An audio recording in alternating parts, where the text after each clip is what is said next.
Blog Talk Radio. So you want your charity to succeed. It's no secret that combining online and offline techniques is the key to modern-day fundraising success, and practical advice is what you need.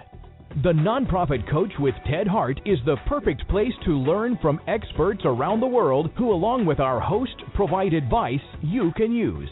Ted Hart is without a doubt one of the foremost nonprofit thought leaders. Also a successful author, his books cover a broad range of topics from major gift fundraising to use of social media and how to succeed online. Ted lectures around the world, but now he's here for you. From the latest in charity news, technology, fundraising, and social networking, Ted and his guests help you maneuver through this economic downturn in the charitable sector to greater levels of efficiency and fundraising success. Remember, this is a live call-in show. Become part of the show by adding your voice. Call now at 347-324-3080. After the show, you can find all our podcasts at tedhart.com. Just click on radio links. Don't forget to dial 347-324-3080. Now, welcome the host of the Nonprofit Coach, Ted Hart. And welcome here live to the Nonprofit Coach. Thank you so much for joining us here for today's show. We've got a lot of guests here on the show, in addition to our Page 2 expert today, who is author extraordinaire Emily Davis, is going to be with us here on Page 2. Today is Tuesday, March 20th. I'm coming to you live from the North American headquarters of the Charities Aid Foundation of America. And as always here on the Nonprofit Coach, we start with Page 1 News.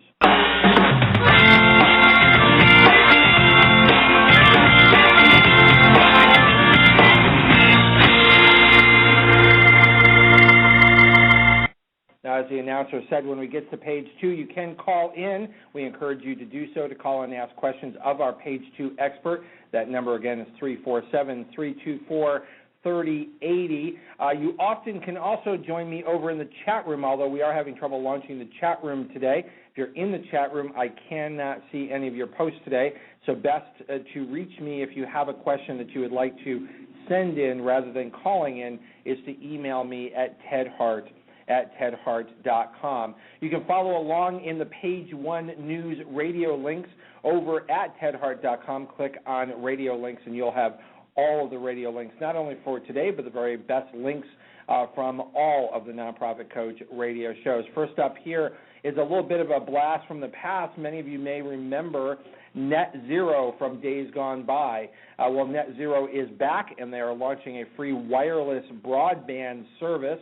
You can read all about this from Yahoo Finance over in the radio links today to find out how you can receive free Wi-Fi broadband service from Net Zero. Next up here on the Nonprofit Coach, we want to welcome here to the Nonprofit Coach a good friend of ours, and that is Neil Galliford, is coming to us again from Toronto. Neil, I am hearing great things about Digital Leap this year, off to a big start. What's going on? What's the date? And, hey, Neil, welcome to the Nonprofit Coach. Well, hi, Ted. It's great to be here once again. So I was really pleased to be able to come on today because we got an announcement to make about Digital Leap, or a couple of announcements. That's our special digital fundraising conference, digital marketing conference for not-for-profits here in Toronto, being held on May 3rd. I want to let everybody know that we have secured a new plenary speaker who will be coming to talk to us about Pinterest. That's the new social media site that everybody's talking about.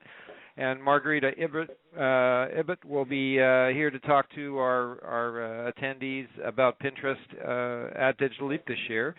And because of this late announcement of the addition of Margarita, what we've decided to do is extend the early bird discounts for another 10 days or so to the end of March. So people can still register for the conference at the early bird price. And that means big savings for people who want to come to the event. Wow, that's great. So new world-class plenary speaker from Pinterest, which we've covered here on the Nonprofit Coach. So terrific for anyone who comes to Digital Leap to have the opportunity to hear from the experts at Pinterest themselves. We do have a link over in the radio links today at tedhart.com directly to digitalleap.org for registration. As you mentioned, an extension of the discount for anyone who would like to come to Digital Leap. One of the things I really like about the registration, the way it's set up for Digital Leap, is that there's a special opportunity not only to save money on the early bird, but also to save money by bringing a friend. How does that work? Oh yeah, we're really pleased to offer this because you know that in charity sometimes there's that everybody's looking at the dollars and saying how much they can afford, but we like to get as many people out as possible.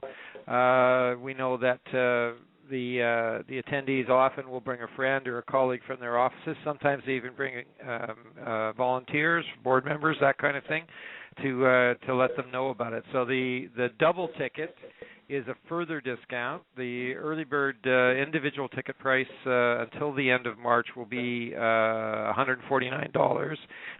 If you can bring a friend, each of you can come for only $135. So it's really good value. This is a great conference. It's being held at a wonderful location here in Toronto at the Art Gallery. Yeah, I wanted to ask you about that because this is, the third year for Digital Leap? It's the third year. It's gotten bigger every year, and I have to tell you that ticket sales are going like crazy this year. We're almost where we were last year now, and there's many weeks to go before the conference actually takes place. Yeah, it's terrific. So one of the growth factors of this conference is a change in venue. Where is Digital Leap going to be held in Toronto this year on May 3rd? Well, anybody who came before, they experienced the wonderful venue of the Royal Conservatory of Music, but we're moving it to another arts institution here in Toronto, the Art Gallery of Ontario, which is a fabulous venue with an amazing room. We're going to have a beautiful space that we're going to be operating in, and it's a place where our sponsors can lay out their tables and so on, and then the actual rooms for the presentations are first class. Who are some of the sponsors for this year's conference? Well, we're really happy to welcome Blackbaud back to being a platinum sponsor to this event. We also have JMD Solutions. We've got Minerva, and there's a bunch more. I'm forgetting them right now. Well, we'll have you back, and we'll give you an opportunity to talk about all the sponsors. But one of the things that's always noticeable to me is that as a group, these sponsors really have an eye for technology and what nonprofits need, and it's great to have them all come together and make Digital Leap such a success. Neil Galliford up in Toronto talking to us today about the big news that the plenary for Digital Leap this year will be an executive from Pinterest and therefore an extension of the discounted early bird rates and that double ticket rate. So Neil, thanks so much for coming on, sharing that with us, and I hope you'll come on and share more news about Digital Leap before we get to May 3rd. Well, thanks for the opportunity, Ted, and I hope you have a great show. I know it's going to be interesting, so we'll talk soon.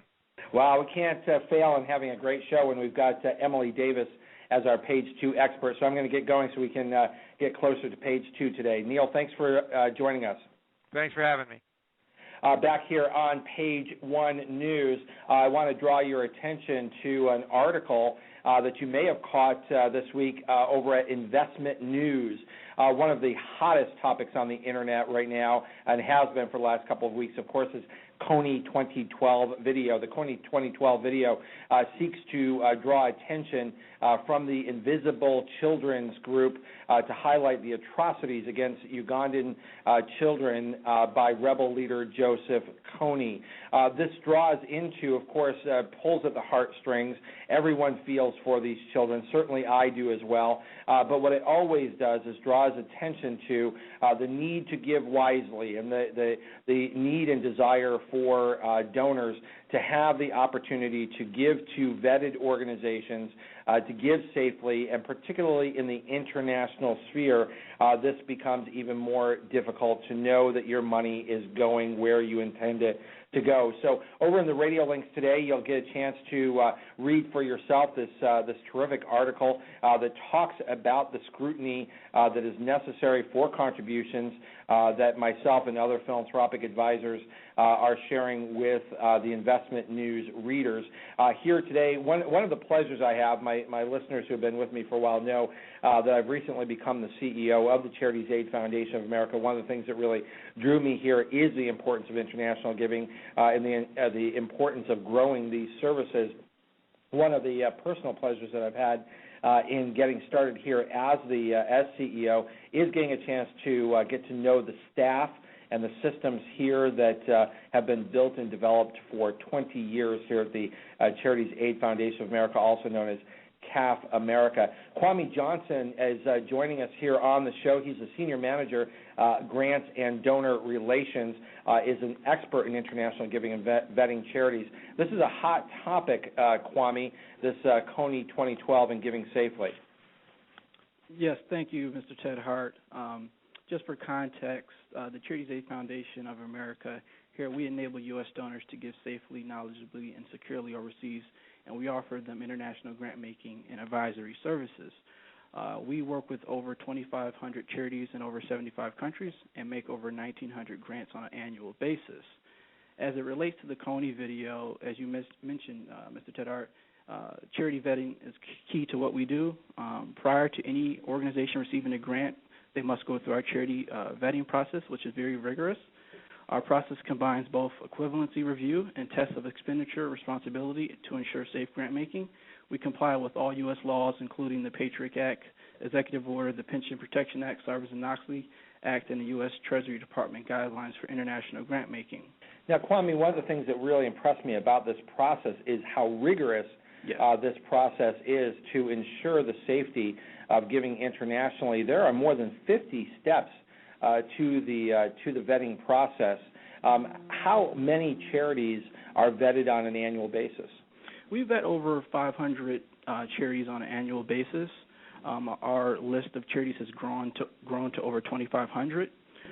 For starters, organizations must submit a grant application online with their supporting documentation and also sign off on our grant agreement. We have actually an online portal where organizations can log on, access their application, submit it, save it, come back, and communicate with our grant staff.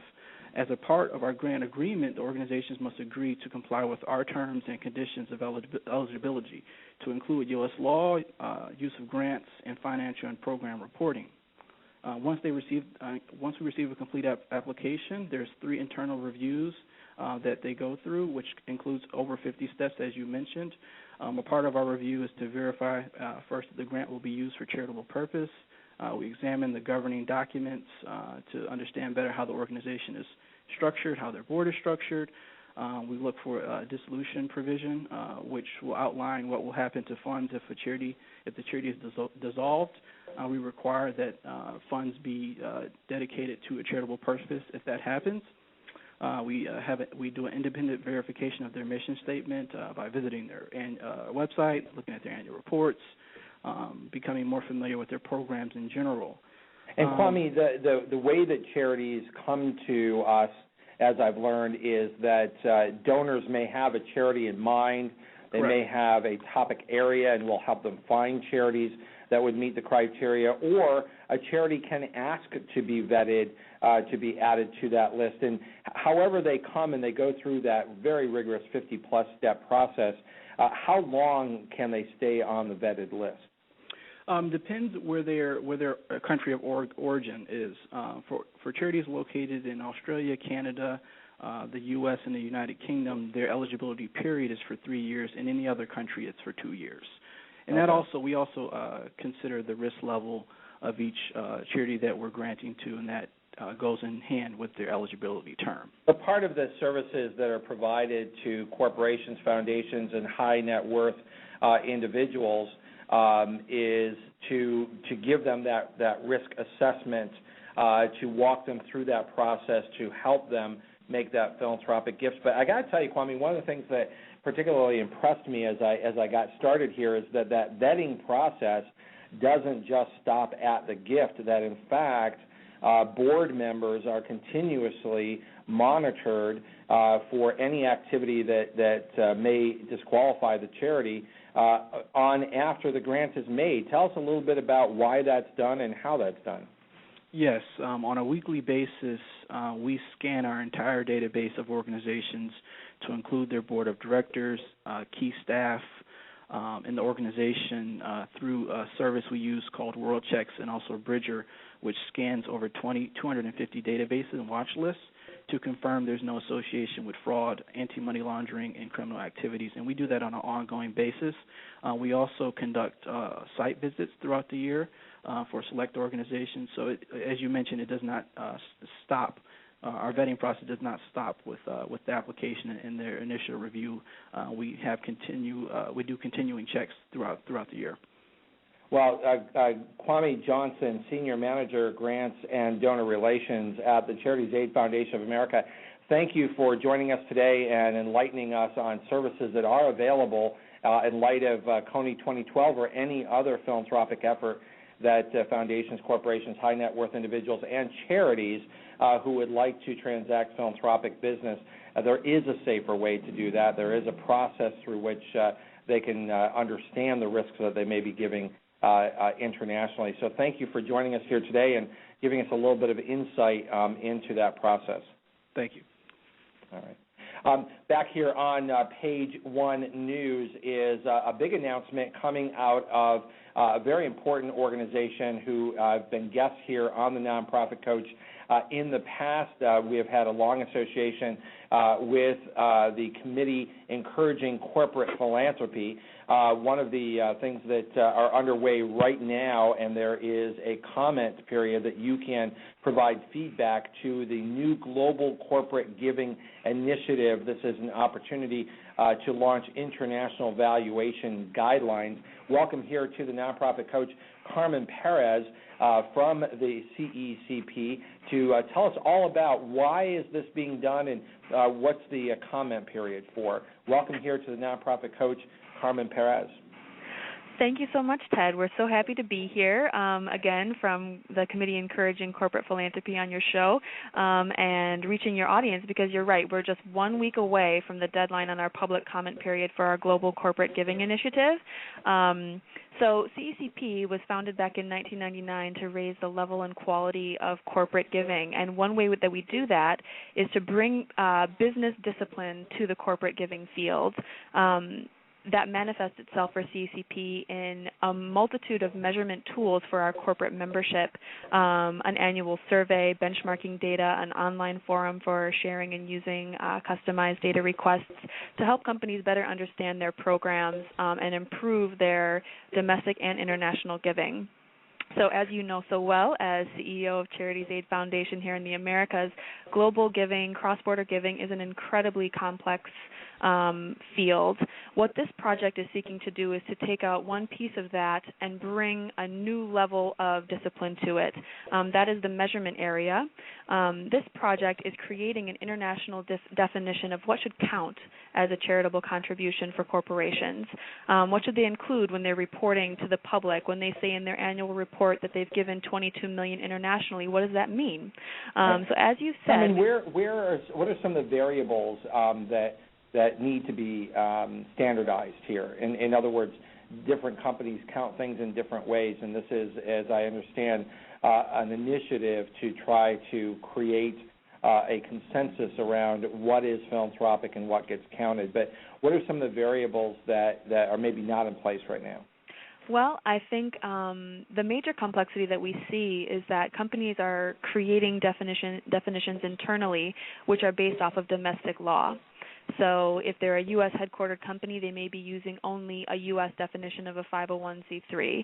If they're an Australian company, they may be only using the domestic equivalent of a charity in Australia in their internal definition and reporting.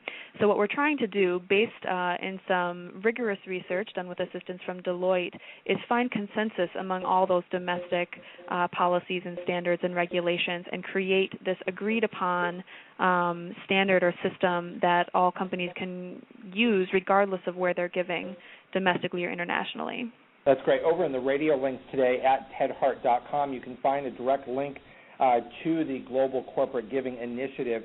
And when they get there, Carmen, they're going to find an opportunity to provide feedback and comment to the guidelines that are being proposed. What's the deadline, and what are you hoping to learn from this feedback period? Well, we're hoping that everyone from all sectors will consider going onto this site and reading the proposal. There's a 2-page proposal, the standard of the proposed global valuation guidance, and then there's a link to give feedback. So when you go on that page, you'll see that there's a series of questions which you can click through and provide responses to any of those that apply to you. We also put my email address on that website because we hope that everyone will feel free to provide comment in whatever format makes sense for them. If they have one particular issue they want to highlight and they just want to send us a note related to that, if they want to make a full statement, they can do that as well. So we're very open to all sectors providing comment in the way that they see most appropriate for them. Right. So it is possible for someone to post a public feedback, which of course, the Charities Aid Foundation of America will be posting our public comment and support for this initiative. But for someone who might be a little bit more shy or is not looking to have something posted, it is possible for them to send a private message to you asking questions, sharing feedback, or having their comments counted as you're working towards the guidelines. Yeah, that's right. We use the term public comment to just mean that we're open. It's a public proposal. It's available for everyone to read, and anyone is able to respond to what we've put forth. All comments will actually be kept internal. Whenever we have an endorsement, like a statement of support from the United Nations Global Compact, for example, we certainly share that on our website. But a company or a nonprofit or an individual who wishes to provide comment should feel confident that it will be kept confidential and will be used for the purposes of advancing the project and the standard. That's great. Now, once the feedback ends, and everybody does need to have their comments in, I believe by March 27th, is that right? That's correct. So once that passes, there'll be an internal review, and there will be final guidelines that will be posted. What's your hope in terms of getting a final set of guidelines posted for the community? Yeah, you're right. So the public comment period, the deadline is March 27th, and between then we will actually plan for a public exposure of the final global valuation guidance at CECP's Corporate Philanthropy Summit, which is June 5th and 6th. So it will be just 2 or 3 short months until we'll have that final proposal. Well, that's great. Well, I hope that CECP will be back here on the Nonprofit Coach to share with us the outcome of this important initiative. And Carmen Perez from the Committee Encouraging Corporate Philanthropy, thank you so much for coming on today and illuminating us on the importance of the feedback period, but also the overall initiative. Our thanks to you and all your listeners. You bet. So we are now wrapping up here on Page 1 News. What that means is it's time for Page 2.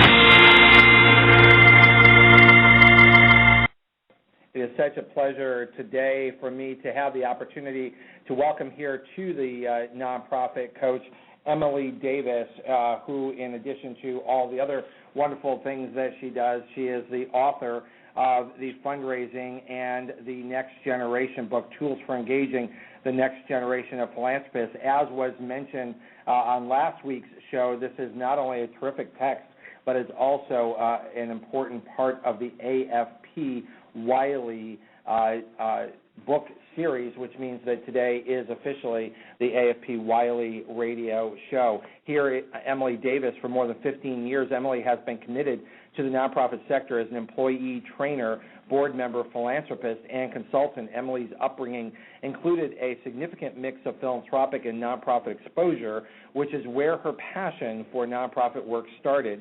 In college, Emily shifted her focus from a career in dance to full-time commitment to the nonprofit sector. Emily's work in ending violence against women and women's health proved to be an enormous asset to her as she formally launched her nonprofit work. She currently serves as executive director for the Hemophilia Society in Colorado and is also author, as I mentioned, of Fundraising and the Next Generation. Welcome here on the Nonprofit Coach, Emily Davis.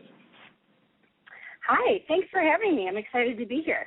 Yeah, Emily, well, we're excited to have you. This book has been so well and appropriately well reviewed. I'm looking at one of the reviews here that Emily Davis is the, underline and bold, the expert on the next wave of donors. Fundraising in the next generation needs to be in the library of every fundraising professional. We happen to agree with that, so much so that we've provided a link in the radio links today so people can get a copy of this book. Emily has written the definitive guide to fundraising across generations. So let's start off before we get into the book, which I definitely want to talk about today, and learn a little bit more about Emily Davis. You do consulting. You're also executive director for the Hemophilia Society of Colorado. How do you balance all those things? It's a good question. I think, I'm fueled on pure passion.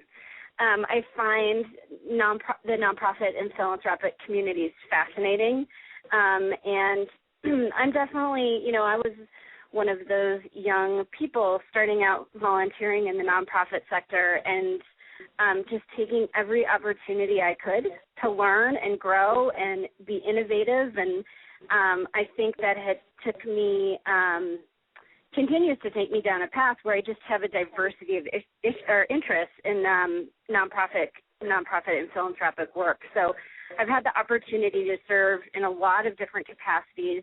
I'm looking forward to going back to full-time consulting at some point because I love that. But it's hard to keep up with myself, all the stuff that I'm interested in. Right. Well, I mean, that kind of balance, but it also keeps you very grounded in some of the topics that you talk about in this book. Now, you're headquartered out in Colorado. Does that give you particular insight into the topics that you're covering in this book? It's interesting. I don't know. There's definitely some geographic help. I mean, Colorado is an incredible place for the nonprofit community. We do amazing work, but I spent a lot of time traveling around the country and the world and having conversations and just learning. I grew up in Wisconsin in a family that was incredibly focused on volunteerism, incredibly philanthropic, and it really had an impact for me. So I sort of grew up with that experience, those Midwestern values, and eventually went to work for nonprofits in Colorado and saw a lot of what I felt was difficulty related to being a young person in the nonprofit sector, and started studying and researching multi-generational issues there, and then ended up in San Diego for a while, starting an organization, getting really engaged in consulting for multi-generational family philanthropies, was in San Francisco, was in New York, working with Resource Generation, lots of different groups all around the country, sort of informed the different perspectives I've had, and felt like that would be really useful for other people to know about. And Emily, let's get down to brass tacks here. I mean, the reality is there is not a charity executive listening today who doesn't desire to do exactly what you're writing about, and that is to connect with the next generation of philanthropists. But it's hard to relate to that when you're not part of that age segment. So let's define, first of all, what do you mean by next generation? You bet. I'm so glad that you want to get down to that because this is one of my favorite parts of things to talk about. Next Gen, I really define it as folks who are about 40 and under. And I focus mostly on Gen X and Gen Y. The next generation has been called Gen Z. There's some other sort of categories coming out for those folks. I don't focus on them. We're always going to have new generations coming into our world, right? That's just life. So I focus primarily on Gen X and Gen Y. Folks now, what typically makes in their them 30s. set apart? Why focus on them? Why would that matter to have such a focus for charities listening today? Well, one of the things that I have always found really interesting is, part of this conversation happened for me as I became more engaged with social media. I was a late adopter, was not an early adopter. And so there was a lot of overlap between the conversations I was having with people about social media and Next Gen, fundraising from the Next Gen. And so I had a lot of folks saying things like, well, they're all online, meaning Next Gen, they're all online, and I don't know how to use social media. And for some reason, that was just the rationale, and we're not going to deal with it because we don't have the capacity. Right, and that's an issue that a lot of organizations have is I desire to make the connection, but then immediately I don't really understand the sort of the way that conversation is happening in social media. And even if I did understand it, I don't have the capacity, the staff that it seems that I need to be able to manage that. So what's the answer to all of that for, the above 40 crowd that's listening today and desires to connect with this group? Well, I think there's a couple things. One is that we as nonprofit professionals or philanthropic professionals really need to sort of check our assumptions because while it's super helpful to have some categorization and generalization about groups of people, it's also important to remember that, not everybody is on Facebook. And Facebook is not the relationship builder. It is not the tool. It is a tool, just like any social media. It's a way to create relationships and cultivate and steward, but it is not the end point for relationships in fundraising. Right. Simultaneously. And as we share here on the Nonprofit Coach and the 6 Pillars of Success, Facebook is actually down the list pretty far. Not to say it's not important, but there are many things that are far more important. So it sounds like you agree with that principle. If that's the case, then where do you start, or what are your recommendations to help charities really understand this space? Right. Well, I think the first and foremost thing is to have multiple generations on your radar, right? So we didn't always have the Internet. We didn't always have direct mail. We didn't always have fax machines. There's always going to be something new and different. So in that way, this is really the platforms that we communicate are really, they're new, but the concepts, there's always going to be new stuff. So using social media might be part of the pieces. The thing that I feel like a lot of people are missing is that these folks are already in your organizations. They may be volunteers. They may be kids of some of your, planned givers, your major donors. They're folks in your community. So there's other organizations that you can partner with on things. That, one of the things I talk about is that, there is a time investment, and that's a reality, and all of us struggle with capacity. You're always going to be balancing that no matter what, and I completely understand that. The thing is that if, as nonprofit leaders, we don't invest some time in working with, building relationships with the next generation of givers, we won't have major donors in the future. Right. Right. This is about planning for the future. This is about connecting to a new generation. Is it marketably different from the generations that maybe are focused on right now because of where the wealth may be located, which is senior to 40, maybe in 50s, 60s, 70s? Is there a marked difference between these generations? You talk about the next generation. What about the current generation? Good question. I think that one of the things that I talk about in the book that I'm particularly excited about is that relationships don't change. People still want to have a one-on-one connection. They still want to be considered, and there's great stories about all kinds of people who have those experiences. So in that way, I think there's a real similarity across the board. And actually, next-gen folks want to be really involved. And I think, most philanthropists, as we know from research, that lifelong giving to a particular organization starts in the 30s, and it doesn't matter what generation you're talking about. And that there is a sense of passion and idealism and participation that happens for people in their 30s and 40s and 20s that really doesn't change in terms of, when you start giving. As so you one get of the things older, that you mentioned in your book, and you actually go into a fair amount of detail, and I was wondering if you might spend a little bit of time on it now, is this notion of, you come right out and say it, you say volunteering is philanthropy, and isn't that part of the equation here? Yes, absolutely. I think one of the things that may in fact look a bit different with the younger generations is that they consider time philanthropy. And so volunteering to me is another pipeline to donors. So in fundraising we talk about this giving pyramid. And I actually look at it as more of a circle, in that you're constantly wanting to bring donors into your inner circle, increase their connection, increase their investment in giving. And so part of that outer circle and maybe even middle circle are these volunteers. You want to get volunteers involved. And there's great stories of, and this is nothing terribly new. We're constantly looking at how can we engage people more. We ask them to sit on boards. We ask them to sit on committees. We ask them to participate in projects.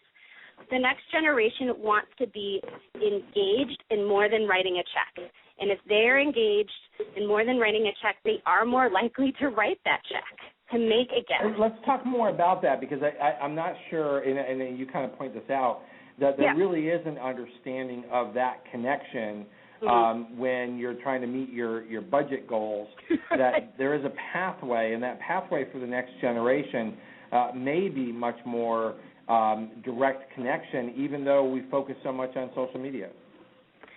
Absolutely. Again, to me, social media is a pipeline.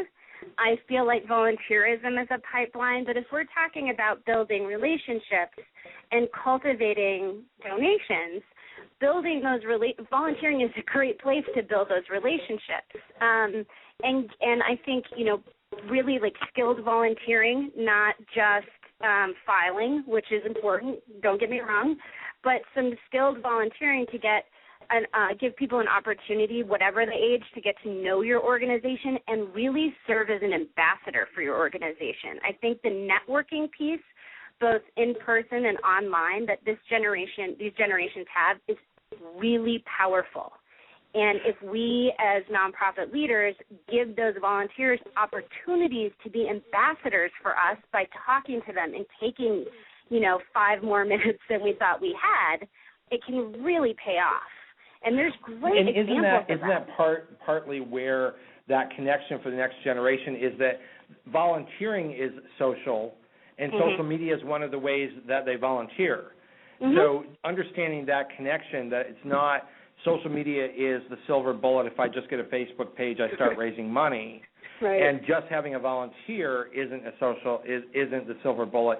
It's actually when you start connecting and understanding that this next generation desires to be social in their volunteering and using social media to enhance their volunteering. Absolutely. I mean, the really cool thing about the next generation is that they integrate all of these pieces. Millennials are a group, Gen Y are a group of people who have, more often than not, have grown up with service learning in a way that no other generation has. So in high school, they're doing service learning projects to help with college applications or as part of some project, and they're online talking about it, whether it's good or bad.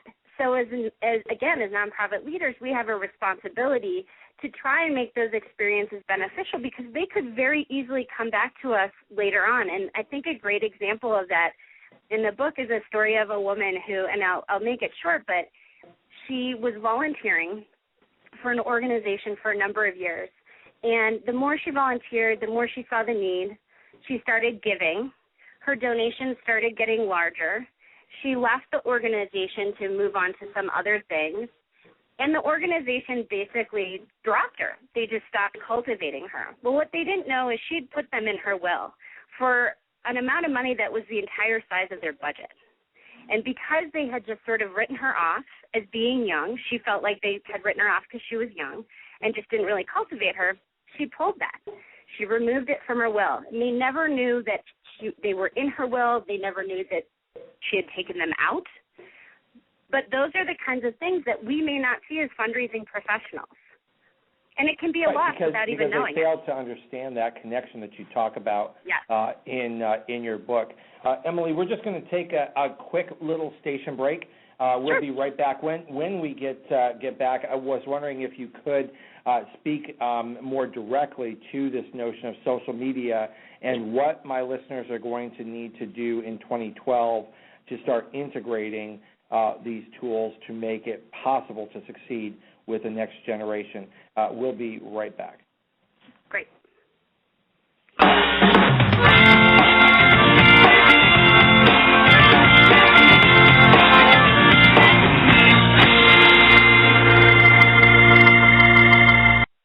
We want to make sure that you grab your calendar. As you're grabbing your calendar, what we want to do is make sure that you are well aware of some of the changes to our schedule here on the Nonprofit Coach. No change for next week. Very excited.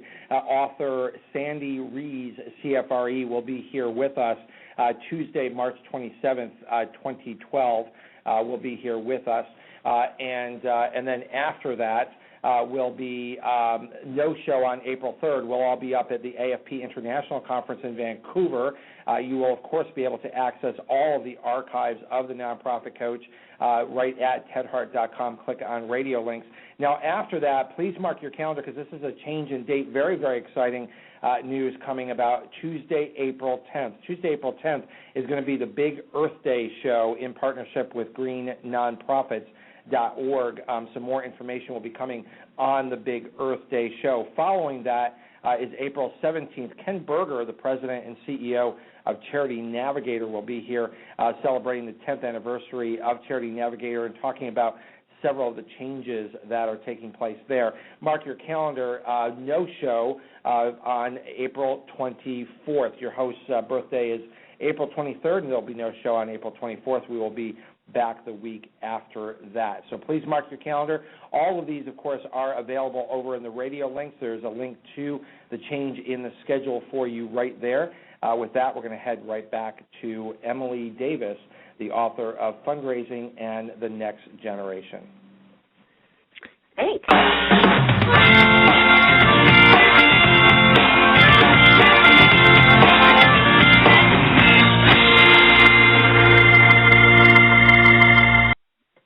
Emily, we're back here. Help us understand this link. You sort of talked a little bit about social networking. What is real? What is supposed to be on the radar for all of our listeners today? Well, I think one of the things that can be overwhelming, it certainly has been for me, is the amount of social media platforms that people can use and how to use each one. And so one of the things I spend a lot of time talking about in the book and just consulting and all that is strategy behind social media. No matter what the social media tool is that you're using, to be clear about why you are using it, also listening on those social media platforms, watching and listening to what people are talking about, asking questions, and remembering that, like you said earlier, social media is not a silver bullet. What it is it's a type of stewardship. So it's a way to share what's happening with your organization in those bite-sized pieces and to ask people what they think. You know, you don't even need to have a focus group to find out if somebody's excited about an upcoming program. You can ask the question online. And to know that it's a two-way street. You know, we're engaged in transparency here. So there is opportunity for dissent, some critical feedback as well as positive feedback. And not everybody's going to use social media, but it is another tool in our fundraising toolbox to help share the successes and the challenges of the organization and to engage in dialogue, which we hope leads to those deeper relationships. Now, Emily, you've just said some words that are very scary to a lot of nonprofit executives when you talk about feedback coming on social networking sites. And I hear this all the time. What if someone says something mean? Mm-hmm. How do you deal with that? Yeah, I mean, that is a question that, it's probably the scariest question for a lot of people is what happens when somebody criticizes. So, and this, as an executive director, I deal with this all the time, frankly, is people will come in and say, well, why didn't I hear about that program? Or I completely disagree. And to me, it's actually fantastic because I have the opportunity in a public way to respond and say, I'm so sorry you didn't receive that information. Here are a number of places that we have that information available. Do you have feedback on how we can improve what we do? And it demonstrates that I'm listening. It gives me an opportunity to share information that will help inform others.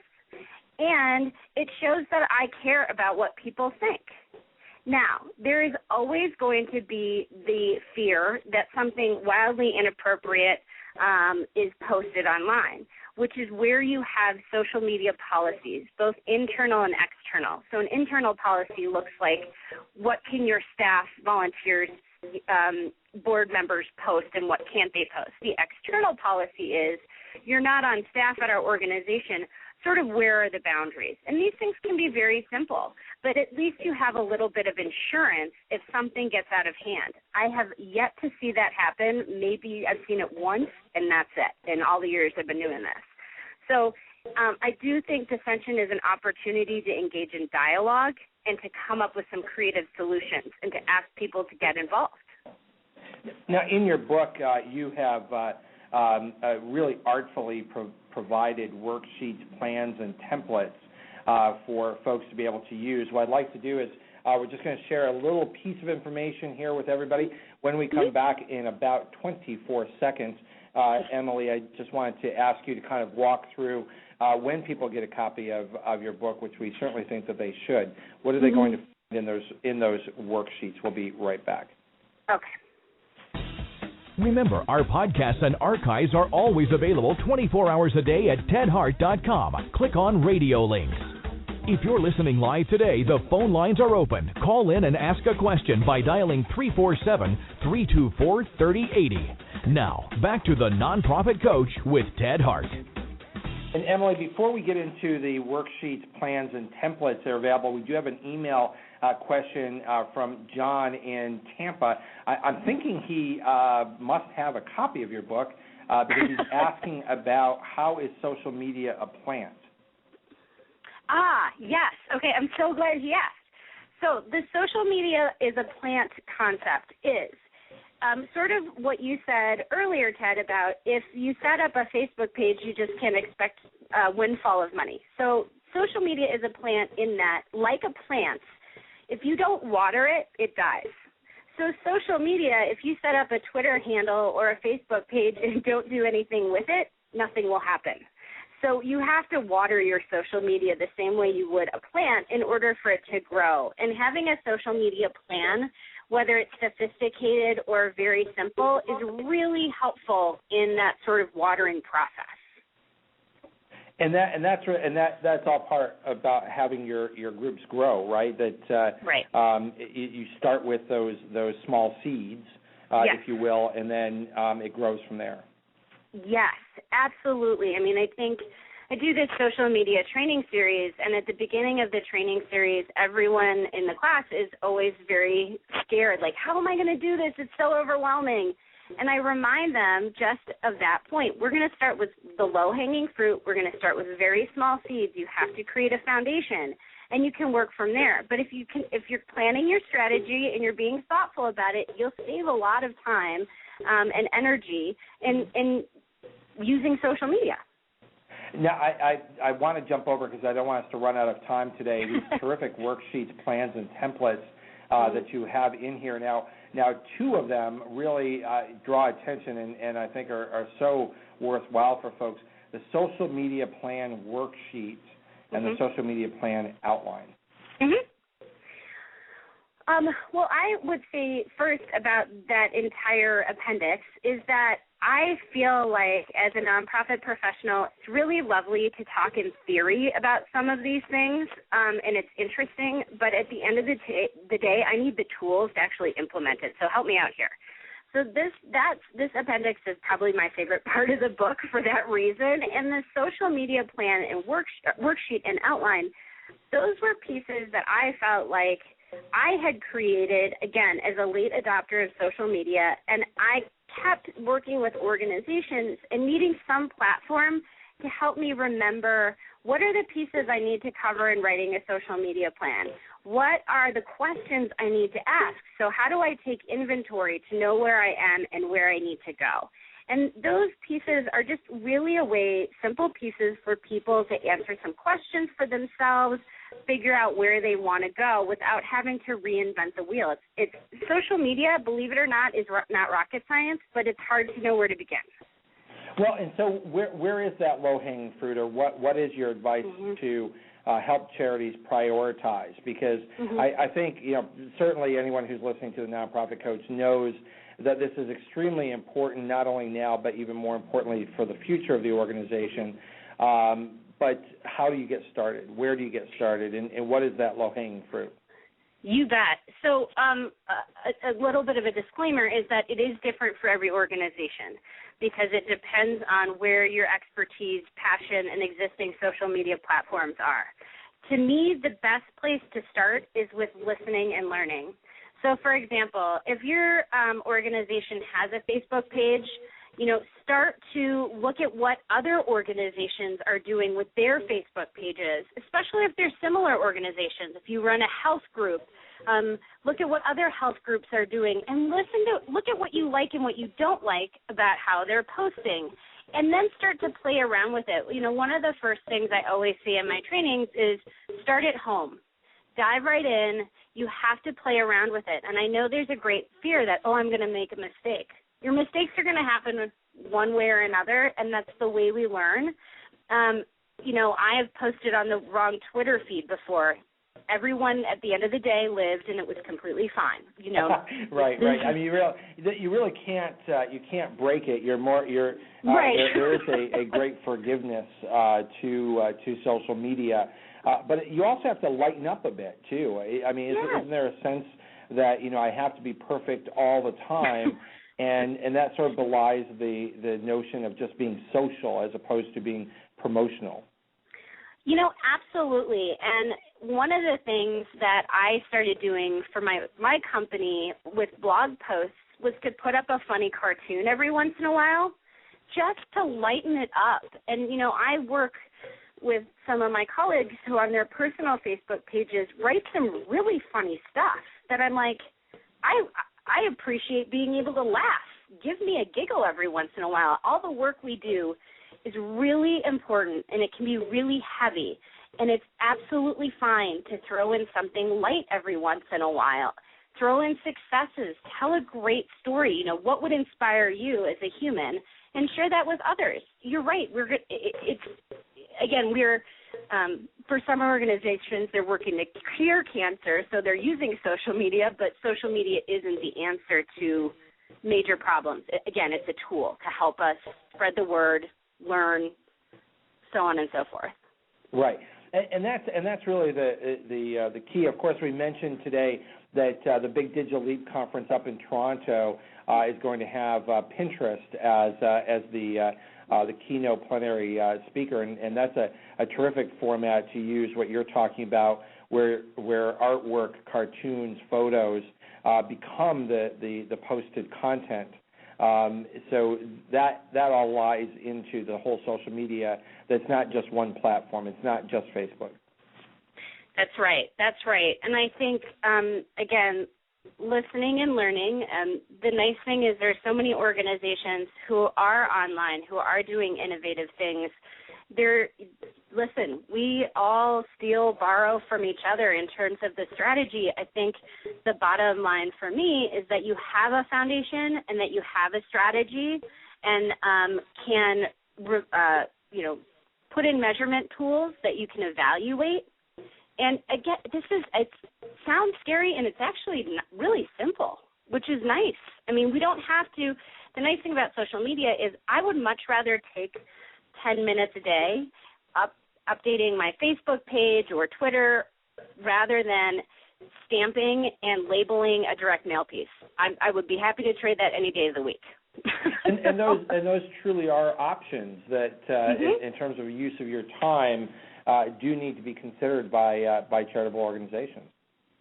Absolutely, and at my organization, we do have a communications plan. It's not a 30-page plan. It's a plan that says we are using social media for this. We will use direct mail for that. This is how we go about it. Because if I win the lottery tomorrow, I want somebody to have that information so they can pick up where I left off. There's a continuity and a commitment to our missions that are beyond ourselves. And so how do we set that up for some long-term success? And to go back to the point about volunteers, is that's a great way to engage volunteers. If you have a plan and you need help posting, that's a great place to ask volunteers to come in and help. Right, exactly. And of course, you need volunteers to make social media work because it's right. The social network that makes it work. It's not because you posted content. Exactly. Or else you're just talking to yourself, which is right, fine, which but it might not help your mission.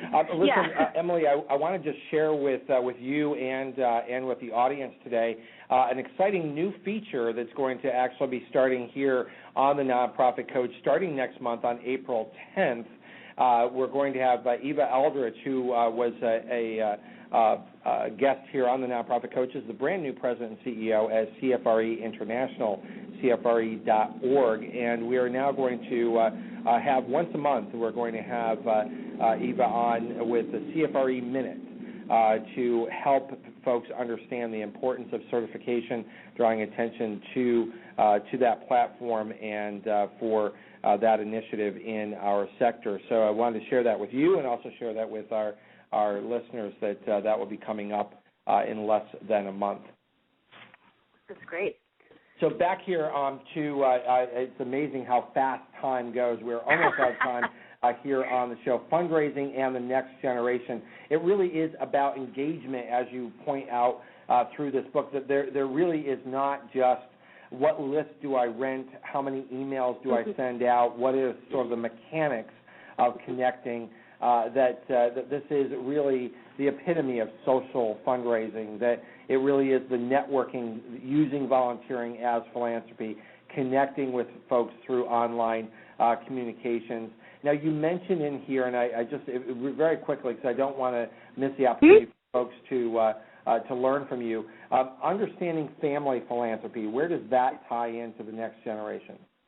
You bet. So we're looking at a huge transfer of wealth coming in the near future, and I felt like it was really important for fundraisers to have multi-generational family philanthropies on their radars. So small donor-advised funds, large foundations that have family members involved, there's multiple generations engaged, and reaching out to one generation and not the others can really be cutting off your nose to spite your face.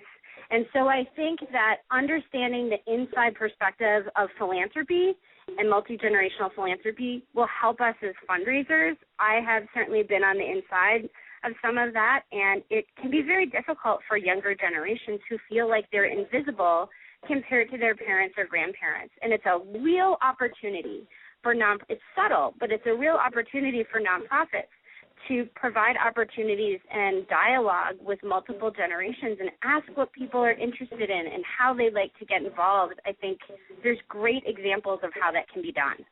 Well, and Josie Heath, the president of the Community Foundation serving Boulder County out in Colorado, made that point in a slightly different way, but I think it's a point that you're making, that she says of your book, that you point out that there can be no kids' table at Thanksgiving when it comes to fundraising, that it really is a family affair.